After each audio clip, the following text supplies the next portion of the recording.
So he talks more about now what happens when the family gets destroyed as a group and a group affiliation.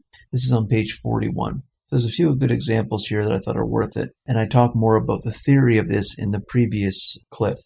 So he says that Chinese sage Mo Zhu, who advocated brotherly love, was rightly condemned by the Confucianists, who cherished the family above all. They argued that the principle of universal love would dissolve the family and destroy society. So one of the purposes of mass movements, especially that have a universal, or you can call it globalist, which is a buzzword nowadays, disrupting the family, of course, will allow people to be more interested, less in themselves and less in their family and more in the world. And you can see a lot of this, of course, in youth movements too, that for some reason, that various teachers think that grade 5 or 6 students have the intelligence and knowledge to tackle world problems and think more worldly, and just silly and just ridiculous. Of course, there's all kinds of people working on world problems, and for some reason, these kids think that they can contribute. Like it's just ridiculous. It's pandering to. It's really buffing their sense of importance and that they can really command world problems. It just seems very arrogant. But anyways, the purpose, of course, is that they don't want people to consider their family as the most important thing or their self. They want people to think worldly. And essentially what it's doing is it's trying to expand people's sphere of influence or sphere of concern.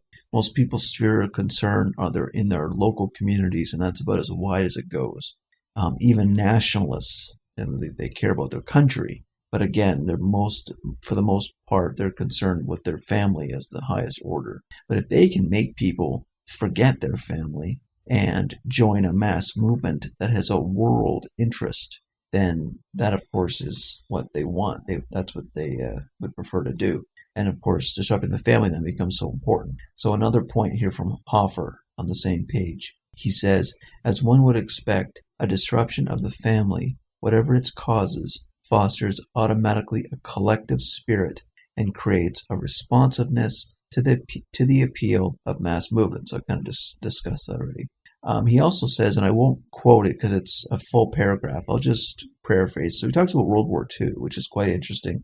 And he says that, of course, Hitler's actions disrupted a ton of families, not only the Jews and the exterminations, and it wasn't just the Jews, there was all kinds of other people, homosexuals and the, not the nomads, what were they called? The gypsies, all kinds of different groups that were kicked out of Germany and disrupted. But he also, Hoffer also says that the actions of Hitler disrupted much of Europe's families.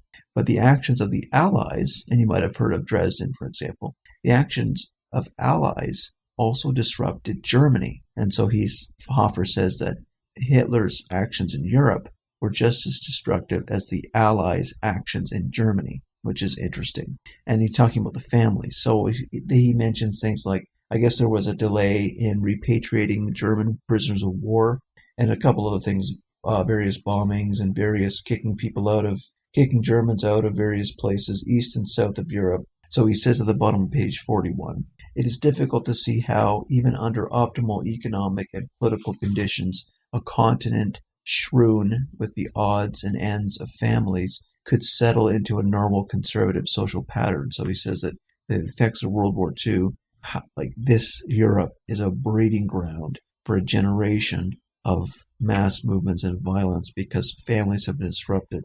Now, was that historically accurate? So these mass movements should have been hitting in the 50s, 60s, and 70s. Europe, of course, with the migrant crisis today is going crazy, but that seems too far away from World War II.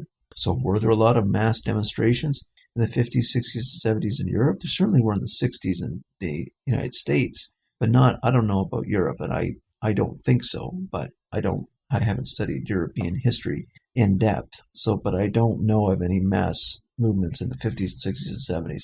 So maybe that didn't really occur. But in any case, the point is taken about the disruption of family as a way of promoting worldly mass movements.